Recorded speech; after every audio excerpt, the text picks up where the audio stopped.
আব্দুল্লাহ বিন যায়েদ বিন আব্দে রাব্বিহি সাহাবী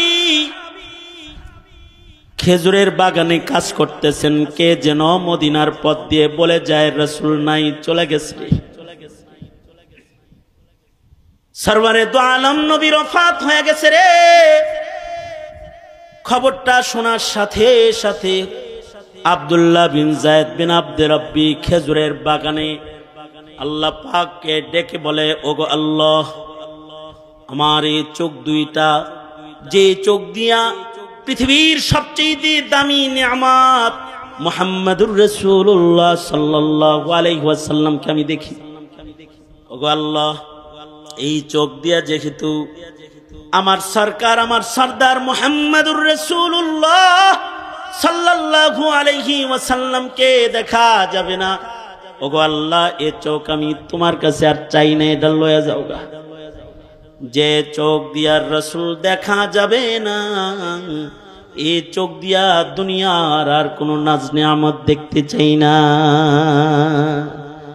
এবং দোয়াটা এমন দোয়ায়ে মুস্তাজাব, এমন ভাবে উনি দোয়া করেছেন, এক দিক দিয়া দোয়া শেষ হইছে, আর এক দিক দিয়া আল্লাহ তাআলা ওনার চক্ষু দুইটাকে অন্ধ করে দৃষ্টিশক্তি নিয়ে গেছে। রাসূলকে দেখাও তো এত ইমানি এক কাম। কাব ইবনে মালিক বলেন, রাসূল আমারে নাই দেখলো, আমি তো নবীরে দেখতে পারি, তাই যাই মসজিদে। 40 দিন হয়ে গেল। 40 দিন পরে আল্লাহর রাসূল আমাকে ডাকলেন। ভাবলাম কোন সুখবর হবে নি, কিন্তু কাছে যাওয়ার পরে আল্লাহর রাসূল বলে, কাব ইবনে মালিক শোনো, এতদিন পর্যন্ত তোমার বিবি এ 40 দিন তোমার সাথে কথা বলেছে, আজ থেকে বিধান আরো কঠিন হয়ে গেল, নিজের বিবিকে তাড়াতাড়ি বাবার বাড়ি পাঠায় দাও, একা থাকবা। কাব ইবনে মালিক বলে, এতদিন পর্যন্ত দুঃখের কথা বলার মতো একজন ঘরে ঘরণী আমার ছিল, কিন্তু আজকে সেও নাই। শুধু আল্লাহর রাসূলকে এটা আমি জিজ্ঞাসা করলাম, ওগো আল্লাহর নবী, এমনি বাবার বাড়ি পাঠায় দিব নাকি তালাক দিতে হইব? সরকার বললেন, তালাক দিতে হবে না, এমনি পাঠায় দাও। হযরত কাব ইবনে মালিক বলে, বউটাও ঘর থেকে চলে গেল, এবার আমি একলা ঘর। কাব ইবনে মালিক বলে, আমার টেনশন হলো, এখন যদি আমার মৃত্যু হয়ে যায়, আমার মরণের খবর বলার জন্য, শোনার জন্য একটা মানুষ মদিনায় নাই। আমি এখন মরে গেলে কেউ আমার জানাজার নামাজও পড়তে আসবে না। আমি এখন যদি মরে যাই অবস্থায়, তাহলে আমার কবরের উপরে মাটি দেওয়ার মতো কোনো মানুষ থাকবে না। কাব ইবনে মালিক বলেন, এর চেয়ে ভয়ঙ্কর বিষয় হলো, আমি না মইরা আমার এই বয়কাট হালতে যদি রাসূল মইরা যায়, আল্লাহর রাসূল যদি ইন্তেকাল করে, তাহলে ওহীর দরজা বন্ধ হয়ে যাবে। রাসূল যদি আমার এই বয়কাট হালতে ইন্তেকাল করে, আল্লাহর কাছ থেকে আল্লাহ কি আমারে মাফ করলো কি করলো না, এই খবরটা আসমান থেকে আসার দরজা বন্ধ হয়ে যাবে। শুধুই মাত্র আমার হায়াত না, কিয়ামত পর্যন্ত বরজখের ভেতরেও কেউ আমার সাথে কথা বলবে না। কিয়ামত পর্যন্ত, বিচারের আগ পর্যন্ত পৃথিবীর কেউ অথবা বরজখের কেউ আমার দিকে তাকাবে না। अक्लमंदू से क्या पूछूं कि मेरी इब्तिदा क्या है, अक्लमंदू से क्या पूछूं कि मेरी इब्तिदा क्या है, कि मैं इस फिक्र में रहता हूँ मेरी इंतहा क्या है, कि मैं इस फिक्र में रहता हूँ मेरी इंतहा क्या है। আমার শেষ বিদায় কি হবে, এটা হলো আমার ভাবনা হওয়া চাই, যে আমার শেষ বিদায়টা কি ভালো হবে না মন্দ হবে। কাব ইবনে মালিক বলে, এই টেনশন আমার, আমি এখন মরে গেলে তো কাম সারা, আর যদি রাসূল মরে যায় তাহলে কিয়ামত পর্যন্তের জন্য সারা। এমন জ্বালা যন্ত্রণায় কাঁপ বলে শুধু কান্না আর কান্না। আল্লাহ রে খালি কান্দি আর বলি, আল্লাহ আমারে তুমি মাফ করে দাও। বান্দায় অপরাধ করে যদি আল্লাহর কাছে মাফ চায়, আল্লাহ খুশি হয়ে যায়, কারণ আল্লাহ তাআলা হুয়াল আজিজুল গফুর। আল্লাহ তাআলা বান্দা মাপ চাইলে খুশি হইয়া যায়। 50 দিনের মাথায় আল্লাহ তাআলা এই 3 মুমিনের চোখের পানির বদলায় তাদেরকে ক্ষমার ঘোষণা রাসূলের কাছে পাঠায়া দিলেন। 50 দিনের মাথায় ফজরের নামাজের সময় আল্লাহর রাসূল এদেরকে ডেকে বললেন, আয় আসো আসো, আয়াত নাজিল হয়েছে, ওয়ালা সালাসাতিল্লাযিনা খুল্লিফু, তোমরা 3 জন যারা আছো, যাদের জন্য বয়কট হানত ছিল, তোমাদের জন্য ক্ষমার আয়াত নাজিল হয়ে গেছে, চলে আসো আসো, তোমরা ক্ষমার সুসংবাদ নাও। যাও যাও, মসজিদে যারা আছো তারা ক্ষমার সংবাদটা তাদের পৌঁছায় দাও। সাহাবী বলে, আমি দৌড় দিলাম, কাব ইবনে মালিকের ঘরে দৌড়ায় গেলাম তাকে খবর দেওয়ার জন্য, কাব রে, আল্লাহ তাআলা তোদের মাফ করে দিচ্ছে। সাহাবী বলে, খবরটা নিয়ে যাওয়ার সাথে সাথে কাব ইবনে মালিকের গায়ের জামা খুইলা আমার গায়ে ও পড়ায় দিছে। এ সুসংবাদ লইছ, এই যে নাও তুমি, হাদিয়া দিলাম তোমাকে, কারণ আমার আজকের দিনের চাইতে বড় সুসংবাদ আমার আর নাই। ইসলাম যেদিন গ্রহণ করেছিলাম সেদিনের সুসংবাদের চাইতেও আজকের ক্ষমার সুসংবাদটা আমার জন্য সবচেয়ে বড় ঈদের, বড় আনন্দের সংবাদ, কারণ আমার আল্লাহ আমারে মাফ করে দিছে। এই সংবাদের চাইতে বড় সংবাদ আমার জন্য আর নাই। জাতি ক্ষমা করবে আগে পিছে, যারা অপরাধী, অপরাধ জগতে যারা রাজ করেছে তাদের বলবো, কাব ইবনে মালিক, হিলাল ইবনে উমাইয়ার মতো অন্ধকার ঘরে চোখের পানি ফেলে রবের ক্ষমা নেওয়ার চেষ্টা করো। মরার আগে রবের ক্ষমা নেওয়ার চেষ্টা করো। রব যদি কারোর অপরাধকে ক্ষমা না করেন, তাহলে তার বিদায় বড় ভয়ঙ্কর, তার কবর বড় ভয়ঙ্কর। এই কারণে এই হায়াতের মূল্যবান সময়, এই সময়গুলোকে শুধু আয়েশ রং তামাশায় না কাটিয়ে ইবাদতের ভেতরে কাটাইবার কিছু ভাবনা, কিছু চেতনা, কিছু অঙ্গীকার আমাদের জীবনে জরুরত আছে না নাই? জোরে বলেন। এই অঙ্গীকারগুলো করায় উম্মতের উলামায়ে কেরাম জাতিকে। সুতরাং আলেমও দরকার আছে, এই অঙ্গীকার করারও দরকার আছে, জাতিকে দোজখের আগুন থেকে বাঁচাইবারও দরকার আছে, ঠিক না বা ঠিক? তাহলে এই মাদ্রাসার পাশে থাকবেন তো ইনশাআল্লাহ?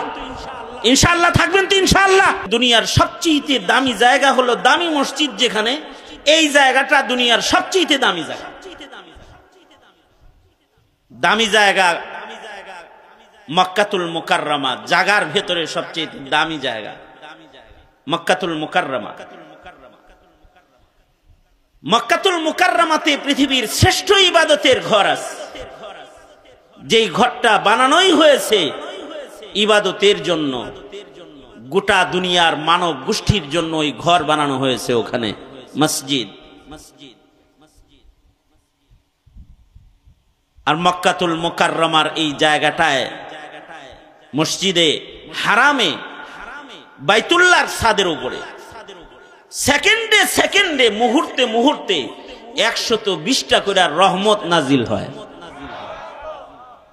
আল্লাহর রাসূল বলেছেন, এই রহমতগুলো ভাগ করে ইকো বন্ধ করে দে, এই রহমতগুলো ভাগ করে আল্লাহ তাআলা 60টা রহমত যারা এই বাইতুল্লাহকে তওয়াফ করে তাদেরকে দান করে।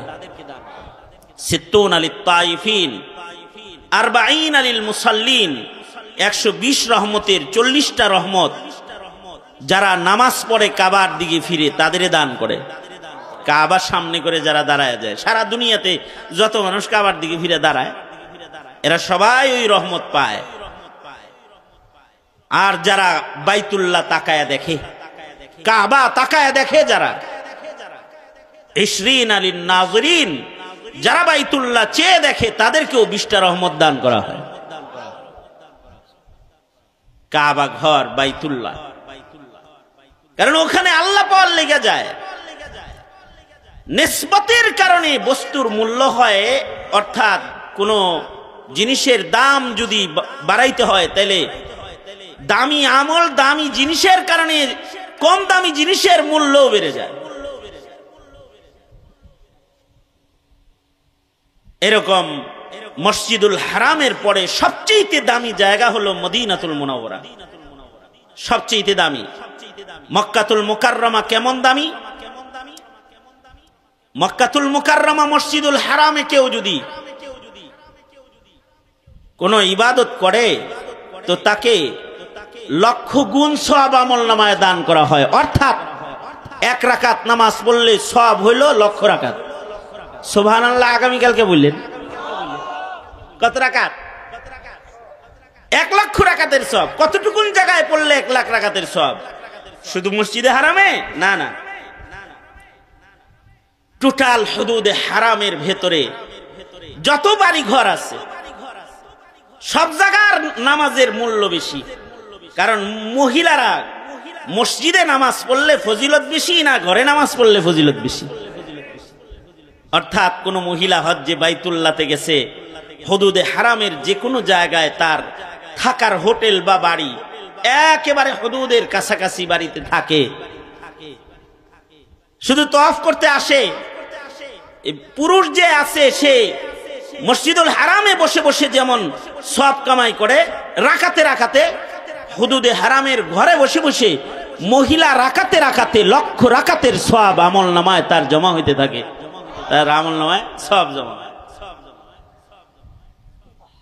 জায়গাটার এত দাম, মাটিটার এত দাম যে এই জায়গার হুদুদ সীমানা নির্ধারণ করেছেন আল্লাহর রাসূল। এটা হুদুদে হারাম, এটা হুদুদে হারাম। এই দক্ষিণ দিক থেকে এটা হুদুদে হারাম, এর ভেতরে কোনো বেঈমান প্রবেশ করতে পারবে না। যার মুখে কালিমা নাই তার এই জমিনের উপরে পা রাখার অধিকার নেই। এই কারণে হুদুদে হারামের গেটে গেটে সাইনবোর্ড দেওয়া আছে যে সাবধান, কালেমাওয়ালা ছাড়া কেউ কিন্তু এই এরিয়ার ভিতরে ঢুকবে না।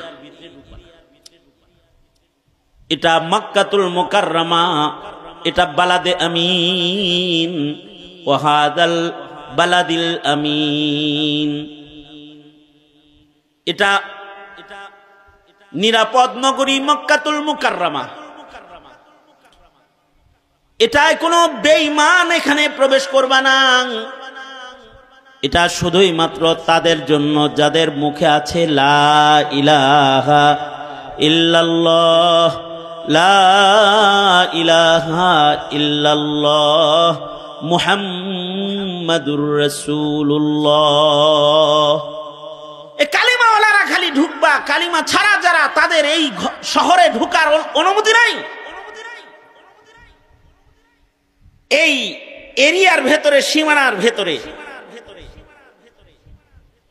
কোন প্রাণীকেও মারা জায়েজ নাই, মশা মাছি মারা জায়েজ নাই। এত মূল্য এই টোটাল হারামের এরিয়াকে আল্লাহ তাআলা দান করেছেন। মদিনাতুল মুনাওয়ারা মক্কাতুল মুকাররমার পরেই সবচেয়ে বেশি দামি, সবচেয়ে বেশি দামি মদিনাতুল মুনাওয়ারা। মদিনাতুল মুনাওয়ারাতেও কেউ যদি নামাজ পড়ে, ফি রিওয়ায়াতিন 50,000 রাকাতের সওয়াব 1 রাকাত নামাজে তাকে দান করা হবে। 50,000 রাকাতের সওয়াব পাবে এরিয়ার ভিতরে ঢুকে ইবাদত করলে। মদিনার দাম এত বেশি কেন? এবার আমাদের আকাবিররা কথা কয়, মদিনার মাটিটার মূল্য আল্লাহর কাছে কেমন? মদিনার মাটি এমন দামি মাটি, মদিনাতুল মুনাওয়ারার মাটির তুলনা দুনিয়ার কোনো মাটির সাথে চলে না। কারণ ওটার ভেতরে আছে জান্নাতের মাটি। সরকার বলেন মা বাইনা বাইতি ওয়া মিম্বরি রাউযাতুম মিন রিয়াজিল জান্নাহ। আল্লাহর রাসূল বলেছেন, আমার ঘর আর আমার মিম্বরের মাঝের জায়গাটা সরাসরি আল্লাহর জান্নাতের বাগানের টুকরা।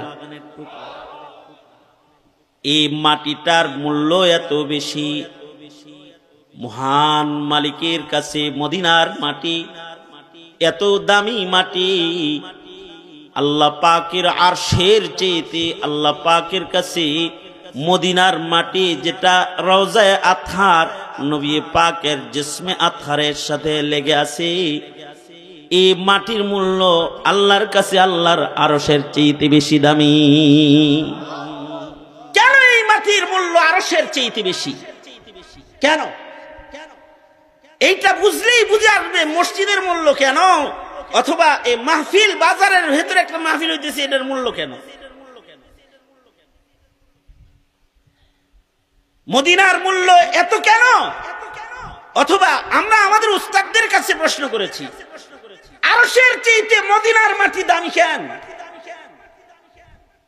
তো আমাদেরকে আমাদের আসতে যায় কেরাম বুঝাইছেন, আরশ মাখলুক, মাটিও মাখলুক।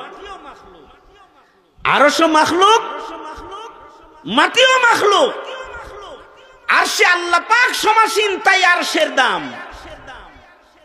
মদিনাতুল মুনাওয়ারা মাখলুক হিসাবে, এটা জান্নাতের বাগান এখানে আছে, আর এখানে আল্লাহর পরেই যার বেশি দাম তিনি এখানে আছে। মাখলুক হিসাবে আরশের চাইতে মদিনার মাটির বেশি দাম, এজন্য যে মাখলুকাতের ভেতরে সবচেয়ে দামি মানুষ যিনি, তিনি মদিনার মাটিতে শুয়ে আছেন। কারণ আল্লাহর কাছে আল্লাহর আরশের চাইতেও দামি মুহাম্মদুর রাসূলুল্লাহ সাল্লাল্লাহু আলাইহি ওয়াসাল্লাম। মাখলুক হিসাবে আরশ মাখলুক, মুহাম্মদুর রাসূলুল্লাহ সাল্লাল্লাহু আলাইহি ওয়াসাল্লাম মাখলুক। আরশ দামি এজন্য যে আরশ মাখলুকটার উপরে রহমান মালিক সমাসীন, সুম্মাস্তাওয়া আলাল আরশ, আল্লাহ তাআলা আরশের উপরে সমাসীন, তাই আরশের দাম। আর মাখলুক যেহেতু এটা, মুহাম্মদুর রাসূলুল্লাহ সাল্লাল্লাহু আলাইহি ওয়াসাল্লাম তো মাখলুক হিসাবে আল্লাহর পরেই নবীজির মর্যাদা।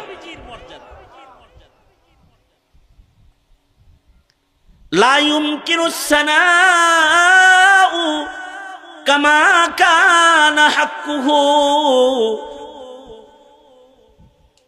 লা ইউমকিনুস সানাউ কামা কানা হাক্কুহু বাদাজ খুদা বুজুর্গ তুই কিসসা মুখতাসার, বাদাজ খুদা বুজুর্গ তুই কিসসা মুখতাসার। আমার নবী মুহাম্মদুর রাসূলুল্লাহ সাল্লাল্লাহু আলাইহি ওয়াসাল্লাম নবীজির মাখলুকাতের ভেতরে মূল্য হলো বাদাজ খুদা বুজুর্গ তুই। আমাদের নবীজি হলো আল্লাহর পরেই মাখলুকাতের ভেতরে সর্বশ্রেষ্ঠ।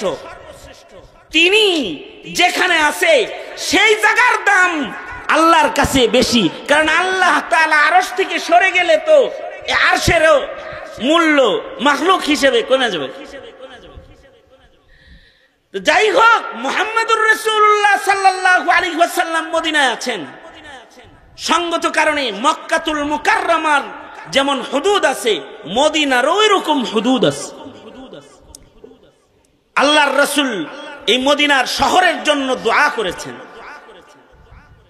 মদিনার হুদুদ নির্ধারণ আছে, নবীজি নির্ধারণ করে দিয়ে গেছেন এবং বলে গেছেন, এই দামি শহর মদিনা আমার মদিনা, এখানে যদি কেউ গাছ লাগায় তাতেও আল্লাহ তাআলা তার উপরে খুশি হয়ে যাবে। সাবধানের পাতাও ছিল না, মদিনার গাছ পাতাকেও লতা পাতাকেও মুহাব্বত করা ঈমান। মদিনার পাহাড়কে মুহাব্বত করা ঈমান। মদিনায় এমন পাহাড় আছে যারা আল্লাহর জান্নাতি। মদিনায় এমন কবরস্থান আছে আশা করা যায় ও গুরুস্থানের সব মাইয়িত আল্লাহর জান্নাতি। জান্নাতুল বাকি মদিনায় আছে। সরওয়ারে দু আলম নবীর রওজা আতহারের পাশে কবরস্থান জান্নাতুল বাকি মদিনাতুল মুনাওয়ারাতে আছে। এই জান্নাতুল বাকির মাইয়িত যারা হবে আশা করা যায় তাদের কবরের আযাব হবে না।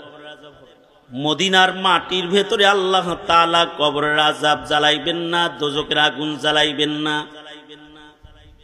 মক্কাতুল মুকাররমা যেমন বালাদে আমিন, মদিনাতুল মুনাওয়ারাও বালাদে আমিন। এ কারণেই দাজ্জালের মতো শক্তিশালী ফিতনার আগমন যখন হবে, দাজ্জাল সব জায়গায় ঢুকতে পারলেও আল্লাহর রাসূল খবর দিয়েছেন দাজ্জাল এত ক্ষমতা নিয়ে আসার পরেও মদিনায় প্রবেশ করার ক্ষমতা দাজ্জালের হবে না, মদিনায় ঢুকতে পারবে না।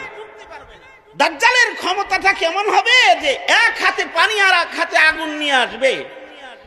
আশ্চর্য অবস্থা হলো, তার ভয়ে যে পানি গ্রহণ করবে সে দোজখে চলে যাবে, আর যে আগুন গ্রহণ করবে আল্লাহর ভয়ে, দাজ্জাল কি ভয় পায় নাই, আগুনের ভিতরেই ঢুকে পড়ছে, আগুন গ্রহণ করেছে, তো সে এই আগুনটা এটা সে জান্নাতে ঢুকে যাবে, জান্নাতের রহমতের পানির ভিতরে ঢুকে যাবে সে। এই রকম আজব ক্ষমতা দিয়া যে দাজ্জালকে আল্লাহ তাআলা মাটিতে পাঠাইবেন, এই দাজ্জালও মদিনায় প্রবেশ করতে পারবে না। কতটা আমন সালামতের শহর মদিনাতুল মুনাওয়ারা। এত দাম এ মদিনার কেন? এখানে ঘুমিয়ে আছেন, শুয়ে আছেন মুহাম্মদুর রাসূলুল্লাহ সাল্লাল্লাহু আলাইহি ওয়াসাল্লাম। এই কারণে মদিনায় শুয়ার ইবাদত দোয়া করাটাও এটা একটা নবীজির মুহাব্বতের ঈমান। এই কারণেই হযরত ওমর সারা জনম দোয়া করেছেন, আল্লাহুম্মা রযুকনি শাহাদাতান ফি সাবিলিক, আল্লাহুম্মা রযুকনি শাহাদাতান ফি সাবিলিক ওয়াজআল মাউতি ফি বালাদি রাসূলিক। ওগো আল্লাহ, আপনি আমাকে শহীদি মওত দান করেন এবং আপনি আমার মরণটা মদিনার পাক শহরে দান করেন। ইমাম মালিক রহমাতুল্লাহি আলাইহি মদিনায় ঘুমানোর জন্য জীবনের শেষ ভাগে হজের সফর পর্যন্ত ক্যান্সেল করে বসে আছেন। উনি চান যে মদিনার বালাদে আমিনের ভেতরে ওনার কবরটা যেন হয়ে যায়।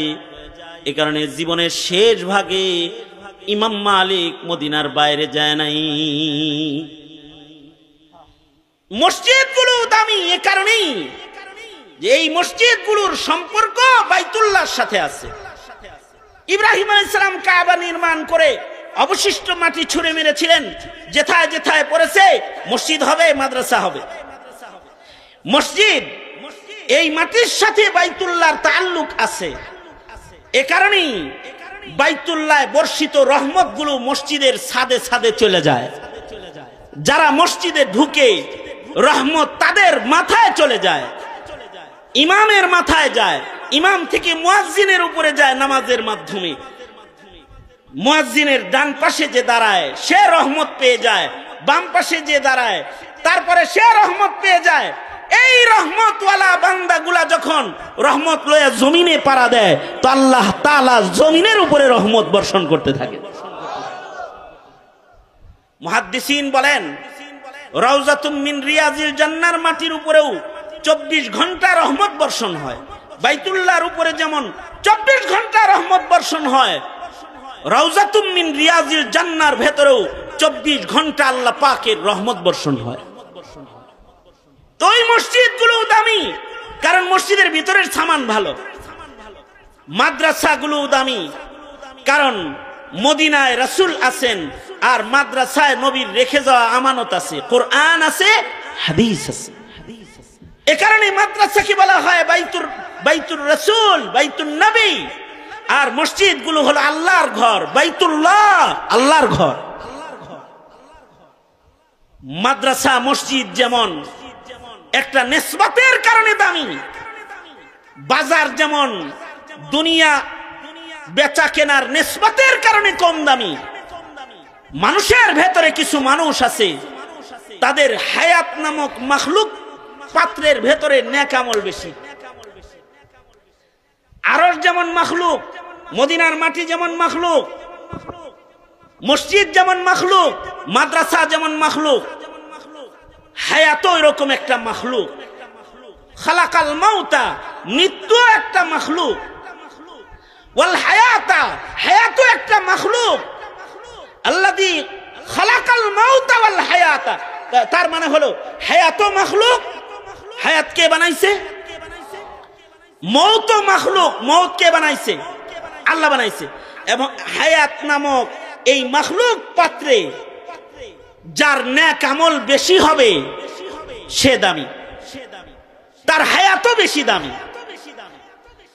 মসজিদে যেমন নেক আমলের কারণে মসজিদের দাম, হায়াতের ভেতরে নেক আমল বেশি হলে এই হায়াতওয়ালা মানুষটার দাম। যদি মানুষটার জীবনে নেক আমল বেশি হয়, মানুষটার হায়াতটা দামি, এই মানুষটা হায়াতে নেক আমল বেশি কামাই করে হায়াত পাত্রের নেক আমল বেশি রাখছে, তো তাকে আল্লাহর রাসূল বলেছেন চালাকাল কাইয়িসু মান দানা নাফসাহু ওয়া আমিলা লিমা বাদাল মাউত। হায়াতের ভেতরে নেক আমল যার বেশি সে হলো নেককার। নেককারদের জন্য আল্লাহ তাআলা হায়াত থেকে বের হওয়ার মরণ দরজা মাখলুক যেটা পাঠায় দিবে এটা ভালো হবে। আর হায়াত যাদের কম দামি হয়ে যাবে, গুনাহ বেশি হয়ে যাবে, তাদের সামনে মৌত নামক দরজা পাঠায় দিবে যেটা এটা খারাপ হয়ে যাবে। মৃত্যু নামক আখিরাতের জগতে পদার্পণ করার যে দরজাটা আল্লাহ বানাইছেন, এই দরজা দুই রকম বানাইছেন। নেককার হায়াতওয়ালা মানুষদের জন্য মৃত্যুটা একরকম, আর বদকার মানুষদের জন্য মৃত্যুটা আরেক রকম। সঙ্গত কারণে মানুষকে আল্লাহ দিছে হায়াত যে, ও মানুষ তুমি কি নেক আমল বেশি করো নাকি গুনাহ বেশি করো, এটা কিন্তু আমি পরীক্ষা করবো। পরীক্ষা কইরা এটা আমি নির্বাচন করবো তুমি নেককার না বদকার হায়াতে। যদি নেককার হও মৃত্যু হবে একরকম, আলে ইবরাতু বিল খাওয়াতিম। হ্যাঁ, তবে ওয়াহুয়াল আজিজুল গফুর, আল্লাহ তাআলা আজিজ, আল্লাহ তাআলা গফুর। আল্লাহ তাআলা যারা হায়াত ভুলে ভালে গুনাহ কইরা নষ্ট কইরা ফেলাইছে তাদেরকে চান্স দিয়ে রাখছে।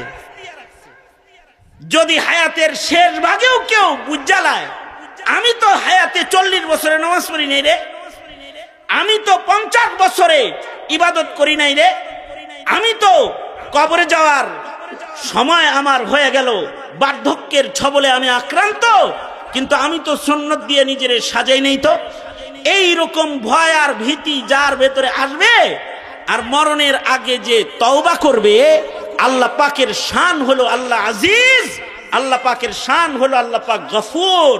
আল্লাহ তাআলা দয়া কইরা গফুর মালিক, ক্ষমা কইরা এই বান্দার জিন্দেগীর গুনাহ মাফ কইরা মৃত্যুটা তার সুন্দর হিসাবে হাজির করে দিবে, যদি মরার আগে কেউ তওবা করে। মরার আগে তওবার সুযোগ সকলের হয় না, কৃতকর্ম সবার সুন্দর হয় না, আর তওবার সুযোগ আল্লাহ তাআলা সকলকে দেয় না। এই যেমন আপনারা এখানে আসছেন, এইখানে একটা দোয়া মাহফিল হবে অথবা মৌলবীরা কথা বলবে, এই এলান এই এলাকার বহু মানুষের কানে গেছে, সকলকে আল্লাহ এখানে তওবার জন্য আনে নাই, সবাইকে এখানে আল্লাহ তাআলা হাজির করেন নাই। কারণ এটা হুজুর দোয়া করেও আনতে পারবে না, আমার উস্তাদে দোয়া করেও আনতে পারবে না, এটা আল্লাহ কবুল করলে আইব। আপনারা খুশনসিব ওই কাফেলা যারা আওয়াজ শুনে মাহফিলে এসে পড়ছেন এই নিয়ত করে একটু তওবা হয়, একটু দোয়া হয়, যদি আমার গুনাহ মাফ হয়, যদি আমার পেছনের অপরাধগুলো আল্লাহ ক্ষমা করে দেয়। এই যে একটা ভাবনা আর চিন্তা, এইটা নিয়ে যারা এখানে আসছেন তাদের কপাল ভালো। হুজুরের চাচা আবু তালিবের জন্য হুজুর নিজে, নবী আলাইহিস সালাম নিজে দোয়া করছেন কাজ হয় নাই। কিন্তু সালমান ফার্সি মুলকে ফারেস থেকে হিজরত করে নিজেকে বিক্রি করে করে নবীর কাছে পেশ করছে।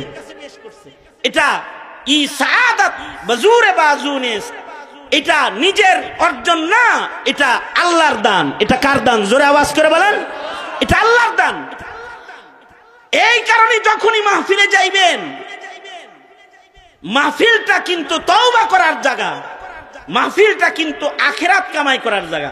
যদিও মাহফিলটা বাজার নামক নিকৃষ্ট জায়গার একটা এরিয়ায় হইছে, কিন্তু এখানে যারা বসছে তারা কিন্তু আখিরাতের সদাই করার জন্য বসছে। এই কারণে এই জায়গা অথবা এই বাউন্ডারিটার কত দাম। আল্লাহর রাসূল বলেছেন, যারা এইখানে বসবে, আসছিল বাজার করতে কিন্তু কিছু সময়ের জন্য বসছে, তাদের জীবনের গুনাহ আল্লাহ মাফ করবে। কারণ তারা এমন এক কাফেলার সাথে বসেছে যারা তাদের হৃদয়ে আল্লাহ বসাইতে চায়, হায়াত পাত্রকে পবিত্র করে যারা আল্লাহর জান্নাতে ঢুকতে চায়, এদের সাথে এরা বয়ে বসছে। কারণ কর্ম এটা বড়। আমরা তো বোকা, তো আমরা যাইতেছি কবরে, কিন্তু কবরের চিন্তাই আমাদের হয় না।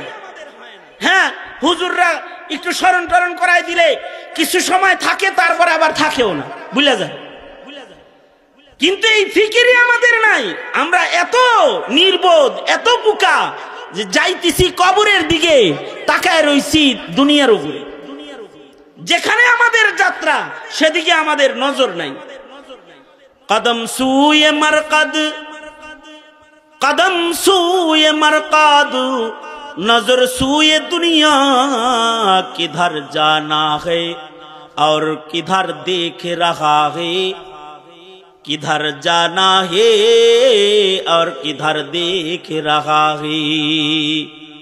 कदम सूए मरकद, नजर सूए दुनिया, किधर जाना है और किधर देख रहा है, किधर जाना है और किधर देख रहा है। যাইতেছে কোন জায়গায়, তাকায় রইছে কোন জায়গায়। যাইতেছে কবরের দিকে, কিন্তু তাকায় রইছে চেয়ারের দিকে। যাইতেছে ভারতের দিকে, কিন্তু তাকায় রইছে প্রধানমন্ত্রীর মসনদের দিকে। যাইতেছে কবরের দিকে, কিন্তু তাকায় রইছে টাকার পাহাড়ের দিকে।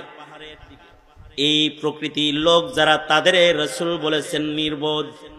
কিন্তু হায়াতে যারা আখিরাতের ফিকির ঢুকায়া একটু সময় চিন্তা করবে যে আমি তো মরমু, আমি তো আল্লাহর কাছে যাইমু, আমার একটু ভালো হইতে হইব, আল্লাহর জান্নাতে আমার ঢুকতে হইব, আমাকে আমার মহান মালিককে পাইতে হইব, এমন চিন্তা ভাবনা যারা করবে, আল্লাহর রাসূল বলছেন তারা চালাক। আর এই ভাবনার, এই চিন্তার, এই মুজাকারার জায়গাই হলো এই মাহফিল।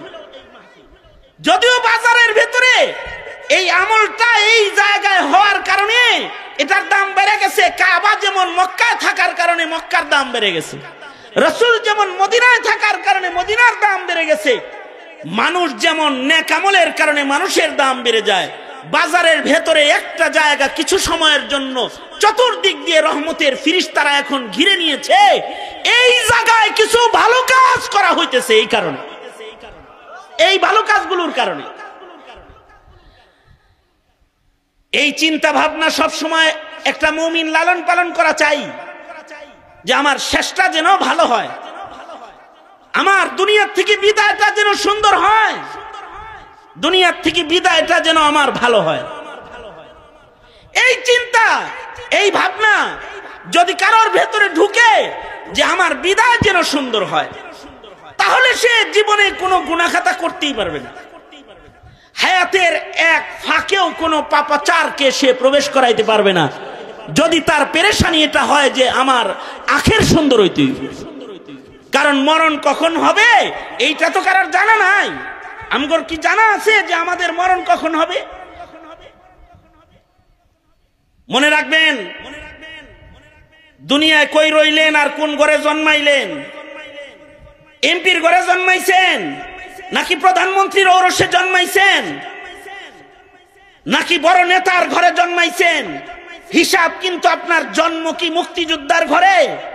আপনার জন্ম কি এমপির ঘরে, মন্ত্রীর ঘরে? এটাই কি হিসাব? হিসাব কিন্তু এটা না। রাজবাড়িতে জন্ম, রাজ চেয়ারে জন্ম, নেতার ঘরে জন্ম, কোটিপতির ঘরে জন্ম, এইটার হিসাব না। হিসাব হলো মরণটা কেমন, এইটার হিসাব। মরণটা কেমন, এটার হিসাব হবে। এইটার দিকে খেয়াল করা হবে যে মরণটা কেমন।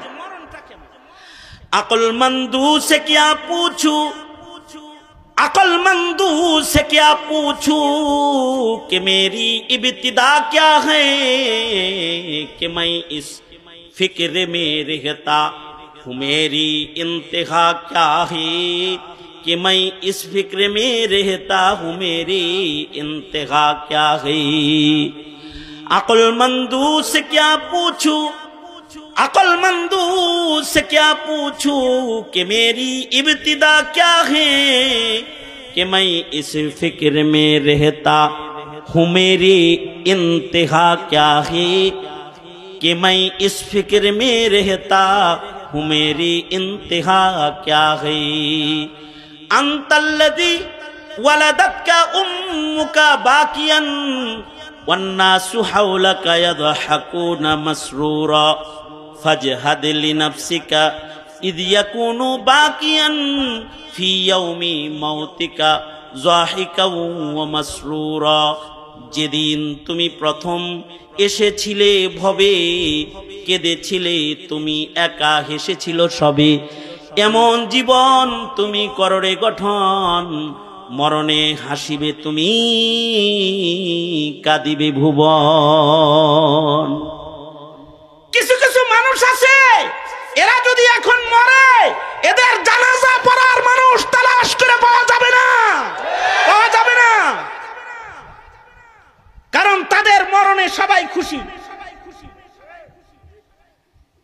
জানাজা পড়তে হইতো না কেউ। আখের আঞ্জাম যেন এমন ভয়ঙ্কর হয়ে না যায়, যার যার জায়গা থেকে সে তার আখের আঞ্জামকে সুন্দর করার মেহনত করো। কারণ শেষ ভালো যার, সব ভালো তার। কোন জায়গায় বসেছিলে এটাও হিসাব না। সুইস ব্যাংকে কত কোটি টাকা রাখা মরছো, এটাও হিসাব না। কয় দেশের রাজা বাদশাহী করেছো, এটাও হিসাব না। কয়খান আমল করছো, আর মানবিক ভাবে মানুষ হিসাবে কি জালেম ছিলা নাকি কামেল ছিলা, নেককার ছিলা নাকি বদকার ছিলা, হিসাব হলো এইটার হিসাব, এটার হিসাব। এ কারণে আমরা তো হায়াতের আয়েশ আরাম এটার দিকে খুব নজর, কিন্তু মরণের সময় কি হবে এইটার খেয়ালই আমাদের নাই, এটার খেয়াল আমাদের নাই। এইটার খেয়াল যারা জীবনে করেছে তারা টাকাওয়ালা হয়েও টাকাকে ধরে রাখতে পারে নাই। এইটার খেয়াল যারা করেছে তারা রাজ সিংহাসনে বসে থেকেও কারোর উপরে জুলুম, যারা জুলুম করতে পারে নাই। এইটার হিসাব যারা করেছে তারা অনেক বড় শিক্ষিত হয়েও নিজেকে মিটায়া দিতে তারা দ্বিধাবোধ করে নাই, তারা দ্বিধাবোধ করে নাই। এইটার হিসাব যারা করেছে, যেমন হযরত আবু বকর, উমর, উসমান, আলীর মতো মানুষ, যাদেরকে রাসূল জান্নাতের বাশারাত দিয়েছেন দুনিয়াতেই, তারাও তাদের বিদায় চিন্তায় এত ব্যস্ত ছিলেন, ব্যতিব্যস্ত ছিলেন যে তারা তাদের এত বড় উঁচু মাকামে বসা থাকার পরেও তারা তাদের বিদায়ের চিন্তায়, মরণের চিন্তায় অস্থির থাকছেন, মরণের চিন্তায় পেরেশান থাকছেন। হযরত উমরের মতো মানুষ, হযরত উসমানের মতো মানুষ, যাকে বলা হয় গনি, অসংখ্য টাকার মালিক, অগণিত পয়সার মালিক, কিন্তু পয়সা ধরে রাখতে পারতেন না আল্লাহর ভয়ে। একদিনেও এমন সাদকা করতেন যে ওনার একদিনের সাদকায় দুর্ভিক্ষ শেষ হয়ে যেত। বন্যার্ত মানুষ যারা আছে তাদের ত্রাণের কার্যক্রম চলতেছে এখন সারা বাংলাদেশ ব্যাপী। ভিক্ষুকরা পর্যন্ত 5 টাকা 10 টাকা নিয়ে দান বাক্সে ফেলতেছে। মানুষকে দেওয়ার জন্য। আর ওইটা একটা জমানা ছিল যখন ভিক্ষুকের টাকা নেওয়া লাগতো না, একজনের সদকা কইরা দুর্ভিক্ষ শেষ করে দিত। হযরত ওসমান একা সদকা করেছে, মদিনার দুর্ভিক্ষ শেষ হয়ে গেছে। কেন? আল্লাহর ভয়। রাজ সিংহাসনে বসা, এ কারণে নিজের ক্ষমতা এর দাপট দেখাইতে পারে নাই। আদা জাহানের খলিফা হযরত উমর, কিন্তু দাপট দেখাইতে পারে নাই। রাতের অন্ধকারে আটার বস্তা, চালের বস্তা কাঁধে করে ঘুরে বেড়াইছে, মরণের চিন্তায়, হাসরের চিন্তায়, আখিরাতের চিন্তায়। উম্মুল মুমিনিন হযরত আয়েশা সিদ্দিকা রাদিয়াল্লাহু আনহার মতো মানুষ মরণের চিন্তায় টাকা পয়সা ঘরে রাখতে পারেন নাই। আমিরে মুআবিয়া রাদিয়াল্লাহু আনহু 1 লক্ষ দিরহাম হাদিয়া দিবেন, সকাল বেলায় দিবেন, সন্ধ্যা হওয়ার আগে এটা উম্মুল মুমিনিনদের কাছে বন্টন করে দিবেন। উম্মুল মুমিনিন যারাই এটা পাইছেন, ওনারা সন্ধ্যা হওয়ার আগে বাকি মানুষদের হাতে হাতে পৌঁছায় শেষ করে দিচ্ছেন। আব্দুল্লাহ ইবনে আব্বাস রাদিয়াল্লাহু আনহু 1,80,000 দিরহাম একসাথে হাদিয়া দিছে। ইফতার হওয়ার আগে পুরাটা বিলীন করে ফেলছে। যখন মাগরিবের আজানে রক্ত হয়েছে আর ওনার কাছে খাবার আনতে বলেছে, ইফতার করবে, খাদেমায় শুকনা রুটি এনে দিছে। আর কয় এত টাকা আসলো, কয়টা টাকা কি ইফতার করার জন্য রাখা গেছিল না? হযরত উম্মুল মুমিনিন বলে, টাকা যখন সামনে ছিল তখন আমি যে রোজা এটা তো আমার স্মরণ ছিল না। আমার স্মরণে শুধু এটাই ছিল যে আমার আল্লাহরে কত বেশি খুশি করা যায়, কত বেশি খুশি করা যায়। अक्लमंदू से क्या पूछूं, अक्लमंदू से क्या पूछूं कि मेरी इब्तिदा क्या है, कि मैं इस फिक्र में रहता हूँ मेरी इंतहा क्या है, कि मैं इस फिक्र में रहता हूँ मेरी इंतहा क्या है। একটা ভালো মানুষ যখন মরে যায় তখন ভালো মানুষের জন্য আল্লাহর ফিরিস্তারা পর্যন্ত কাঁদতে থাকে। ভালো মানুষের জন্য জমিন কান্দে। ভালো মানুষের বিদায় বেলায় আসমান বাড়ি বর্ষণ করে, কাঁদে, বৃষ্টির ফোঁটা পড়ে যায়। ভালো মানুষ যখন বিদায় নিয়ে চলে যায়, গাছগাছালি, পাক পাখালি তাদের জন্য কাঁদতে থাকে। ভালো মানুষের জন্য আল্লাহর জান্নাত খুশি হয়ে ইস্তেকবাল দিতে থাকি। ভালো মানুষের বিদায়ে আসমান জমিন সব রোনাজারি করতে থাকি। হায়াত দান করেছে আল্লাহ তাআলা, আবার মৃত্যু নির্ধারণ করেছেন এটা চেক করার জন্য যে কে কেমন আমল করে।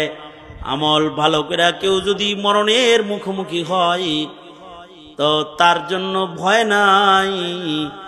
তাতানাজ্জালু আলাইহিমুল মালাইকাতু আল্লা তাখাফু ওয়ালা তাহজানু ওয়াবশিরু বিল জান্নাহ ওয়াবশিরু বিল জান্নাতিল্লাতী কুনতুম তুআদুন নাহনু আউলিয়াউকুম ফিল হায়াতিদ দুনিয়া ওয়া ফিল আখিরাহ ওয়ালাকুম ফিহা মা তাশতাহি আনফুসুকুম ওয়ালাকুম ফিহা মা তাদউন নুজুলাম মিন গফুরির রহিম।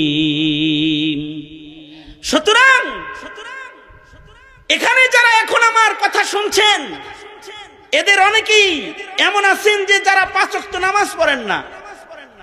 অনেকেই আছেন এরকম যাদের কবিরা গুনার অভ্যাস আছে। যদি হিসাব আপনার এটাই হয় যে আল্লাহ হায়াত নামক যে জিনিসটা আমারে দিছে, এর 50 বছর ছিলাম বেনামাজি, কয়দিন ধরে নামাজ ধরছি। এর 40 বছর ছিলাম রোজা ছাড়া, কয়দিন ধরে আমি রোজা রাখছি। অথবা হাত্তাল আন এখনো পর্যন্ত আমি দাড়ি কাটছি, অথবা আমি বেনামাজি। তার জন্য আমি একটা খুশখবরি লইয়া আসছি। সেটা হলো এই, সেও যদি এই মুহূর্তে আল্লাহর কাছে তওবা করতে পারে তো উলাইকা ইউবাদদিলুল্লাহু সাইয়্যাতিহিম হাসানাত, আল্লাহ তাআলা তার তার পেছনের সব গুনাহ এক মুহূর্তের ভিতরে ক্ষমা করে মরণটা তার ভালো বানায় দিবেন আল্লাহ তাআলা, ভালো বানায় দিবেন যদি সে তওবাকারী হয়ে যায়। মুহতারাম হাজিরিন, এই চিন্তাটা নিজেদের ভেতরে আনি যে আমার বিদায় কেমন হবে। আওয়ামী লীগের 16 বছরের জুলুমের শাসন পুঁজি বানায় যারা জাতিরে জ্বালাইতে জ্বালাইতে কয়লা বানায় ফেলায় দিয়েছিলে, হিসাব কষকে মরণ কেমন হবে হিসাব কষ যায়, জানা যায় মানুষ কয়টা হবে হিসাব করা যায়। এই হিসাব তো করলে না, মরলে কি হবে, খালি চেয়ারে থাকলে কি হবে এই হিসাবই কষলা, মরলে কি হবে এইটা হিসাব কষলা না। যদি মরলে কি হবে এই হিসাব না কষো তাহলে তোমার মতো বুকা এই রাজ্যে আর নাই। কথা বলেন ঠিক না? ঠিক জোরে আওয়াজ করে বলেন। এতটাই নিগৃহীত যে মাটির উপরে হাইটা যাইতে পারো না, উইরা যাইতে হয় দিল্লিতে। তাইলে মরার পরে মাটি তোমাকে জায়গা দিবে কিনা এটাও তো হিসাব করা দরকার। মরার পরে এই মাটি তোমাকে জায়গা দিবে কিনা, এই মাটির মানুষ তোমাকে চাইবে কিনা। আমাদের মরণের তো এই হিসাব নাই, কিন্তু সাহাবীদের এই হিসাব খুব ছিল। পরিপূর্ণ সবটুকুন বলতে পারবো না। তবুকের যুদ্ধ আল্লাহর রাসূল 9:30 মাত্র 5-7 মিনিটের ভিতরে আলোচনা শেষ করে দেবে, এজন্য লম্বা কোন যাইব না। তবুকের যুদ্ধ আল্লাহর রাসূল সাল্লাল্লাহু আলাইহি ওয়াসাল্লাম 950 মাইল দূরে যাইবেন যুদ্ধ করতে। কত মাইল? হ্যাঁ, 950 মাইল দূরে যাইবেন। 30,000 সাহাবী একসাথে যুদ্ধ করার জন্য যাইতেছে। মদিনায় মুসলমানের সংখ্যা তখন এমনই। আল্লাহর রাসূলের নির্দেশ ছিল ফলের মৌসুম, কেউ ঘরে থাকতে পারবে না, সব যুদ্ধে যাইবা। অর্থাৎ তোমরা কি খেজুরকে মালরে বেশি মহব্বত করো নাকি আল্লাহরে বেশি মহব্বত করো? পরীক্ষা ছিল এটা। আল্লাহর রাসূল আহ্বান করলেন, 30,000 সাহাবী সবাই যুদ্ধে অংশগ্রহণ করার জন্য বের হয়ে গেল। আল্লাহর রাসূল সাল্লাল্লাহু আলাইহি ওয়াসাল্লাম সকলকে যেতে বললেন। মুনাফিকরা গেল না যে এত দূরে যাবো কেমনে, এত কষ্ট। মুনাফিকদের ভিড়ে 3 জন মুমিন ফেসে গেল, কাব ইবনে মালিক, হিলাল ইবনে উমাইয়া, মুরারা ইবনে রাবিয়া রাদিয়াল্লাহু আনহুম। এই 3 জন ফাইসে গেলেন। এই 3 জন চিন্তা করলেন নবীজি দল লয়ে যাইতেছে, যাইতে থাক, আমরা পরে যায় শামিল হব। আল্লাহর রাসূল তবুক চলে গেলেন। যে জিজ্ঞাসা করলেন কাব ইবনে মালিক আসেন নাই, আসে নাই? সাহাবীরা বলল দুনিয়ায় ধরছে, খেজুর বাগানে ধরছে, এ কারণে আসে নাই। আল্লাহর রাসূল সাল্লাল্লাহু আলাইহি ওয়াসাল্লাম যুদ্ধ শেষে মদিনায় প্রত্যাবর্তন করে ফেললেন। কাব হঠাৎ করে খবর পেল যে রাসূল আয়া পড়ছে। ওনার কিন্তু যাওয়ার নিয়ত ছিল, যাই যাই যাই যাই করে আর যায় না। আল্লাহর রাসূল ফেরত চলে এসেছেন, খবর পেয়ে গেলেন। এবার যখন নবী ফেরত আইতেছে, এখন তো আর বেরোয়ার কায়দা নাই। যুদ্ধ শেষ ফেরত আইতেছে, এখন কি আর যাওয়ার কায়দা আছে? উনি চিন্তা করলেন কি কথা রাসূল আসলে আমি বলবো। বুখারী শরীফেও রিওয়ায়াত আছে, হাদিসের কিতাবে কাব ইবনে মালিকের রিওয়ায়াত, নিজে নিজের কাহিনী উনি বর্ণনা করছেন যে আমি কথা বানাইতেছি, নবী আসলে সাজায় গুজায় একটা কইয়া দিব যাতে আমার উপরে নবীজি খুশি হয়ে যায়। আল্লাহর রাসূলের আদত মাফিক আল্লাহর নবী মদিনায় ঢুকে মসজিদে নববীতে প্রবেশ করলেন। আল্লাহর রাসূল সাল্লাল্লাহু আলাইহি ওয়াসাল্লাম মসজিদে ঢোকার সাথে সাথে ওই 3 জন মুমিন যারা যায় নাই এরাও চলে আসলো। আল্লাহর রাসূল কাবকে বললেন, কাব যুদ্ধে গেলে না কেন? কাব ইবনে মালিক বলে, আমার অনেক কথা বানান না ছিল, যা বলবো নবীজির কাছে। চেহারায় আতহার, নবীজির পাক চেহারা মোবারক দেখার পরে আমার সব বানানো কথা হারায় গেছে, সত্য মুখ দিয়ে ফসকে বের হয়ে গেছে। আল্লাহর রাসূল কোনো কারণ নাই, যাই যাই যাই যাই করে এমনি যাই রে। কোনো কারণ নেই। হযরত কাবকে বলা হয় যে আপনি তো বানায়া কইলেও তো পারতেন। বানায়া কইলে নবীরে নয় খুশি করতাম, আসমানের মালিকরে কেমনে খুশি করতাম? তিনি যদি আয়াত পাঠায় দেয়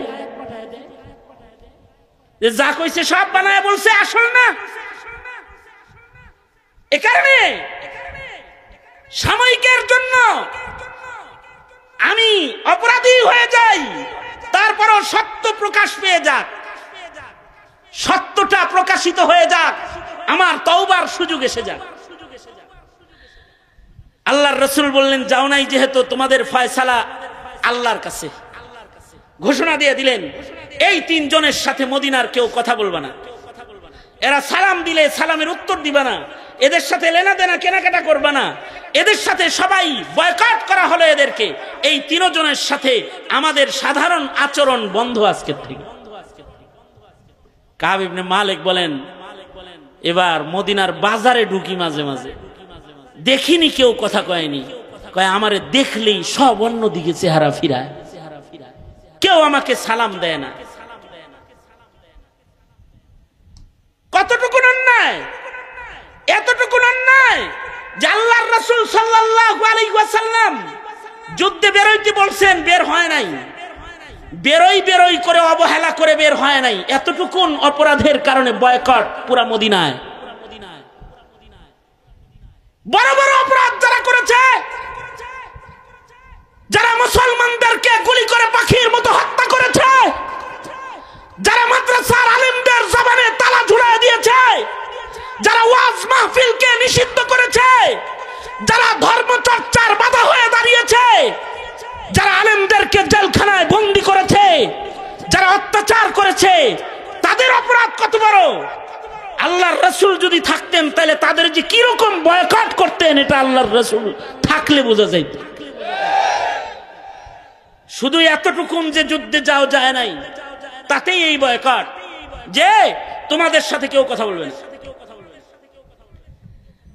কাব ইবনে মালিক বলে, মসজিদে যাইতাম, যে নবীজির কাছাকাছি দাঁড়াইতাম, কিন্তু আমি নবীরে দেখতাম নবী অন্যদিকে তাকাইতেন। তারপরও আমি জন মানুষ মসজিদে যাইতাম। হেলাল ইবনে উমাইয়ার ওনারা দুইজন যারা ছিল, ওনারা শরমে মসজিদে আইতো না, বুড়া মানুষ, এরা দুইজন ঘরেই নামাজ পড়তো। মুরারা ইবনে রবি, হেলাল ইবনে উমাইয়া, ওনারা আইতোই না মসজিদে, শরমে, কেউ কথা কয় না। বুড়া মানুষ শরমে আসে না, খালি ঘরে কান্দে। কিন্তু আমি নওজোয়ান মানুষ, আমি আসতাম, এসে নবীজির কাছাকাছি বসতাম।